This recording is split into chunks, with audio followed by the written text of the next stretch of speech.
Just imagine my husband earned himself a new BMW from the showroom by filming me cheating with his best friend. But let's start at the beginning and go back 2 months. I never thought that something so extravagant, so grotesquely transactional and final, a brand new BMW delivered with polished keys and a blackmailer's grin, would ever have anything to do with my life, with my marriage, with my aching, quiet, slowly dying heart. But if I trace the shape of that betrayal backwards, if I follow the thread through every sigh, every cold dinner, every night I stared at the ceiling while the man beside me scrolled through lives more interesting than mine, I can say with certainty that it did not begin with a kiss or even a look, but with something smaller, sadder, more invisible. It began with the absence of being noticed. 2 months before that car was driven off the lot, my husband hadn't touched my hand in weeks. 2 months before that, I had stopped trying to reach for his. I think the first betrayal wasn't mine, but his, not because he found someone else, not because he lied, but because he forgot me while staying in the same room, because he turned me into wallpaper, still there, always present, never looked at. You can live with someone for years and still feel like a ghost in your own kitchen. You can make someone breakfast every morning and still feel like a stranger to them. And that's what I had become, a quiet, smiling stranger who folded his shirts and asked about his day even when she knew the answer would come in single syllables and distracted nods. A woman who had trained herself not to want more because she was tired of being disappointed, tired of asking for the bare minimum and still being told she was too much. There wasn't a moment I can point to when the loneliness began. It grew like mold, slow, silent, only noticeable when the damage was already deep. And then, Dima came around more. He had always been there. My husband's closest friend. Loud, boisterous, a little too comfortable, the kind of man who walked into our house like it was his own, laughed too loudly, made jokes that sometimes went a bit too far. He wasn't charming in the conventional way. He wasn't dangerous. He wasn't even someone I'd ever thought of in that way. But he noticed things, little things. He noticed when I changed my hair. He noticed when I looked tired. He noticed when I laughed even though I didn't feel like it. And I noticed that he noticed. That was the beginning. It wasn't romantic. It wasn't even really emotional at first. It was just oxygen. Just the smallest crack in a window that had been shut for so long I'd forgotten how fresh air could feel. The first time I realized something was shifting, it was subtle.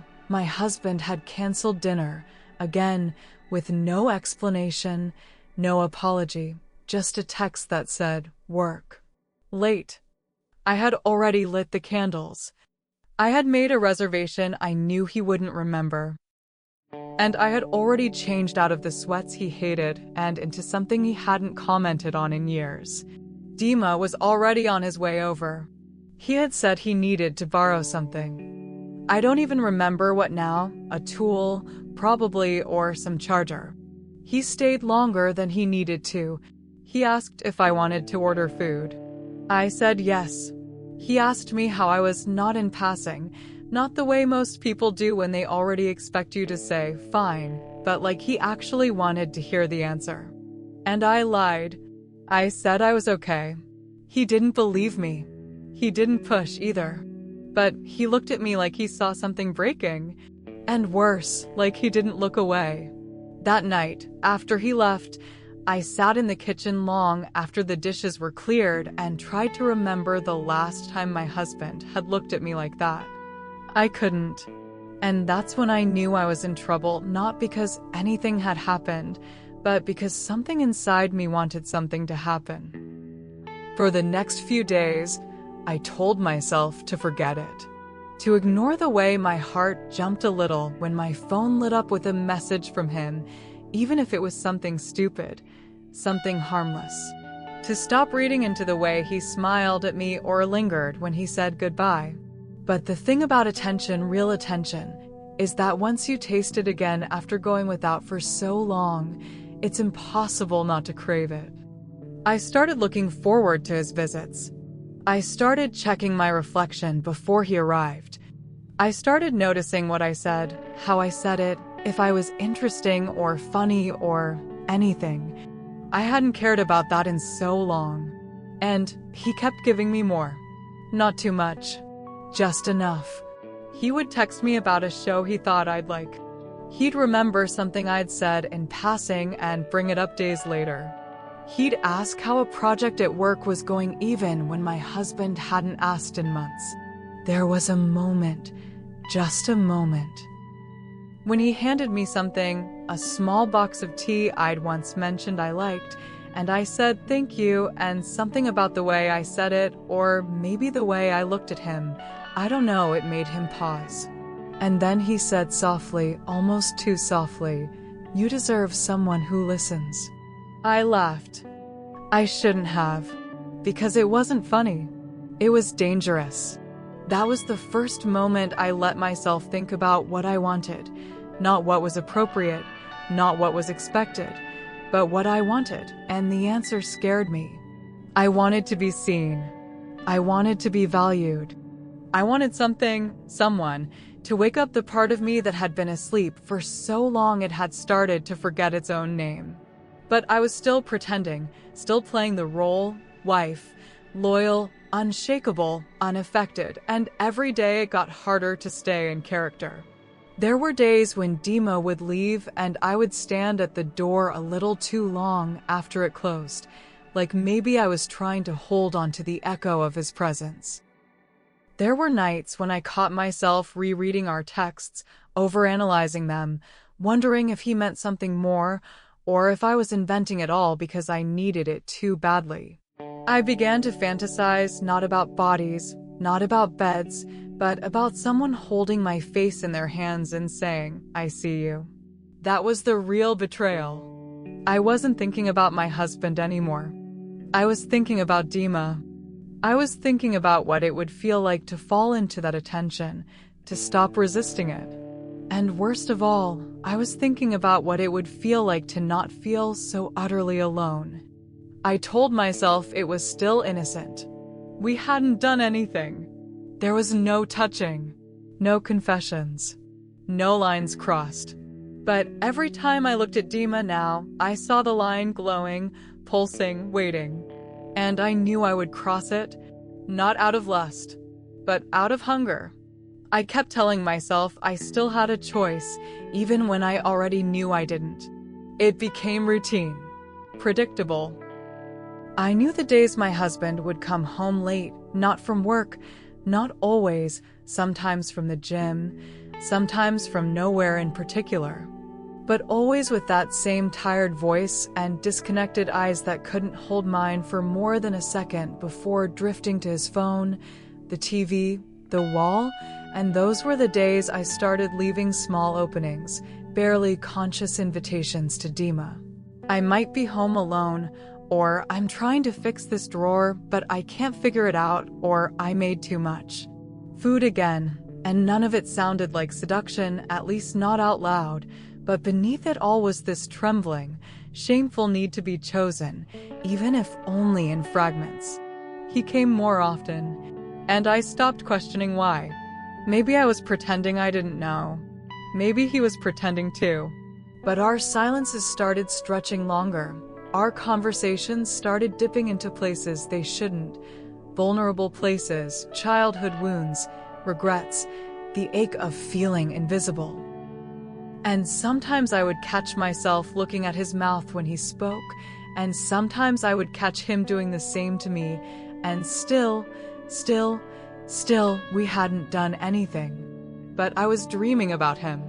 Not in the way people assume. Not in bedrooms.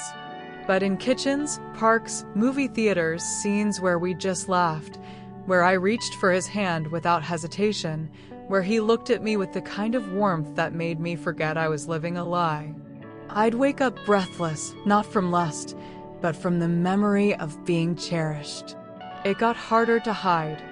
Once, my husband asked why I was smiling at my phone. I said it was a meme. It was a message from Dima. You have a beautiful laugh when you're not pretending to be okay. I should have deleted it. Instead, I reread it 10 times. That was the first message that felt like a touch, even though he never laid a hand on me. There was one night, God, I can still feel it under my skin. When the power went out from a storm and Dima happened to be over, helping with something my husband had promised to fix weeks ago, but never got around to. We lit candles, drank tea in the living room, and for a second it felt like we were the only people in the world. The silence between us was full, not awkward, not forced, full, like a conversation in itself.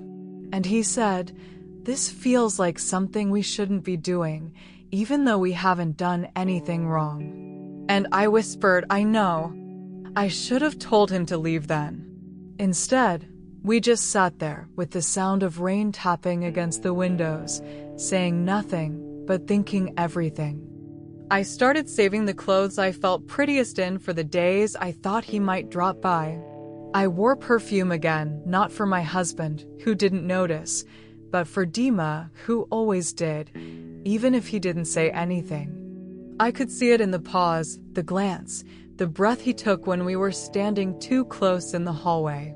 The hallway.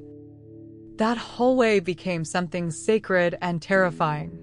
It was where our bodies passed too close, where hands brushed by accident, where we stood for just a second too long before one of us forced a laugh and stepped away. There was one moment, and it still lives in the pit of my stomach, when he reached past me for a light switch, and our hands touched, and neither of us moved. I should have moved. Instead, I closed my eyes. He pulled away first and said, barely audible, "We shouldn't." But he didn't leave. He never left. I think part of me wanted to get caught, not in the act, not like that, but caught in the emotion, caught in the truth. Maybe I wanted someone, anyone, to say, "What's happening to you?" Because I couldn't say it to myself. I couldn't admit that I was falling into something I didn't have the strength to climb out of. He sent me a voice message once. Not long, just him reading a quote from a book. Something about being starved for affection, so long you mistake crumbs for feasts. His voice cracked in the middle. I played it more times than I'll ever admit. The guilt started to fester, not about what I was doing, but about what I wasn't. I wasn't telling my husband the truth. I wasn't ending it before it became irreversible. I wasn't protecting anything anymore, not our marriage, not my vows, not even myself. I was letting myself fall. Slowly, quietly, beautifully, tragically. And Dima, he never asked for more. That was the worst part. He never pressured, never crossed, never suggested. He just kept being there, like a mirror I couldn't look away from.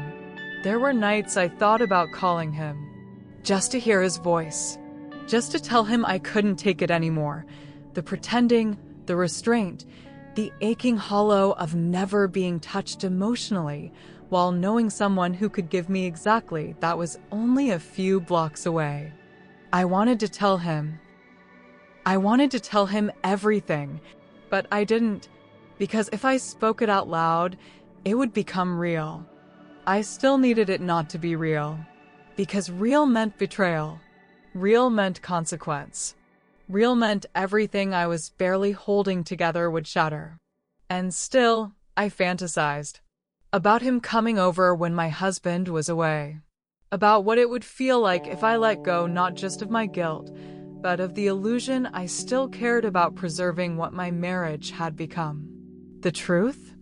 I was already emotionally gone. I just hadn't followed my heart with my body yet. But I was on the edge, and I knew it. So did he. The next time he came over, he looked at me differently. And I realized I was no longer trying to resist. I was waiting for the moment when I'd stop needing an excuse. I don't remember what I was wearing. I don't remember what I said, if I said anything at all. What I do remember is how quiet the house felt that morning. Not peaceful, not empty, but charged, like the air right before a thunderstorm when the sky turns heavy and low and you don't know whether to run or stay still. I think some part of me already knew what was coming, even if I couldn't name it yet. Even if I was still pretending that I had any control left over what was happening, not just outside me, but inside me, where everything had long since stopped making sense. It had been building for so long. That tension, that unbearable closeness, that ache that sat behind every glance, every unfinished sentence, every pause that lasted 1 second too long. I had been trying to resist it for weeks, maybe months, telling myself I could still pull back, still turn around, still remember who I was and what mattered. But the truth was, I had stopped resisting long before I ever touched anyone. I had given in the moment I stopped wanting my husband to come home and started waiting for Dima instead. He messaged me early that morning. Something simple. Are you alone today? I didn't even pause. Yes. One word. One step off the edge.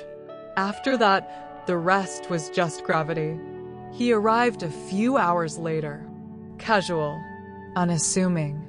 As if we were still playing the game of pretending this was innocent, like we hadn't already passed a point we both refused to name.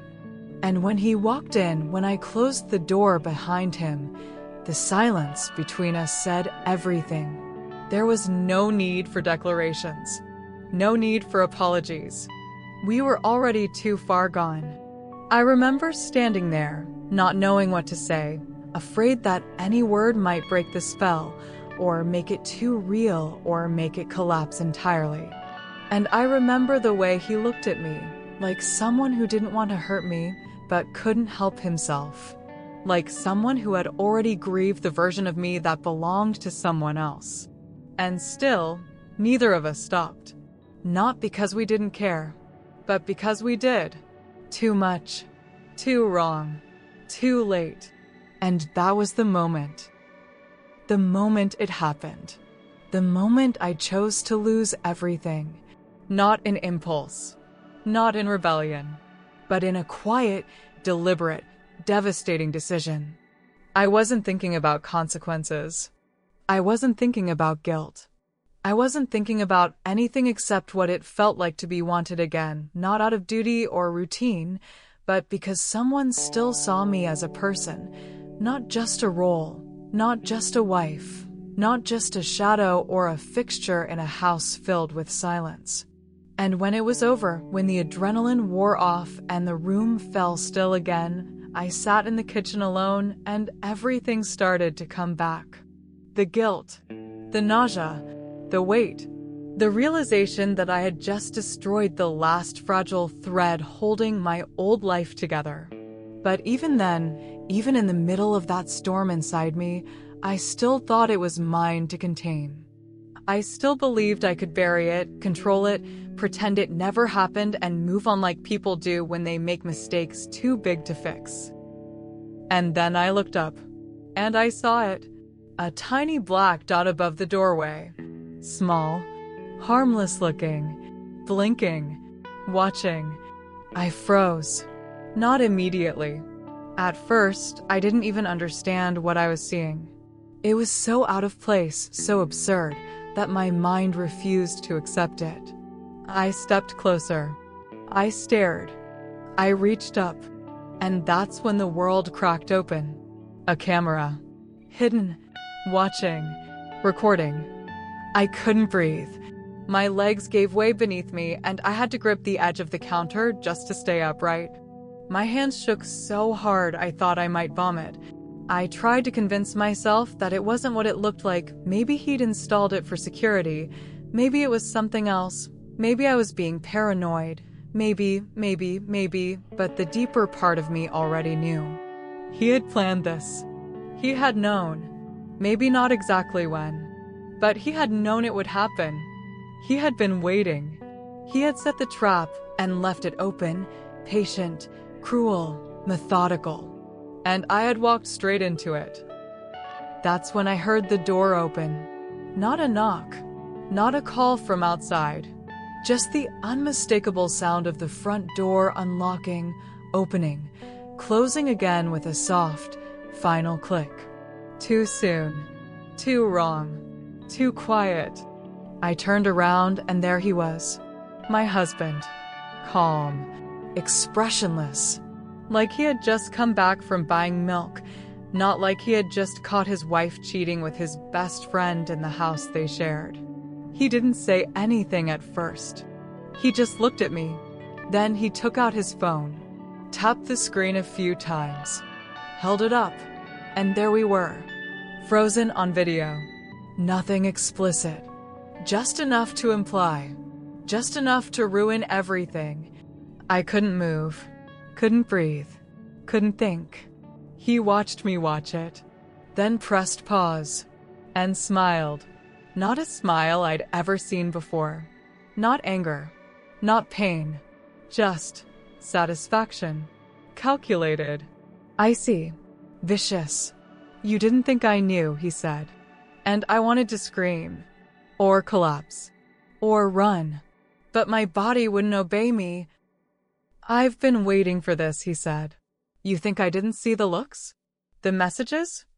I've been waiting for you to do what I knew you'd eventually do. I tried to speak. Nothing came out. I could show this to his wife, he added, like he was talking about the weather.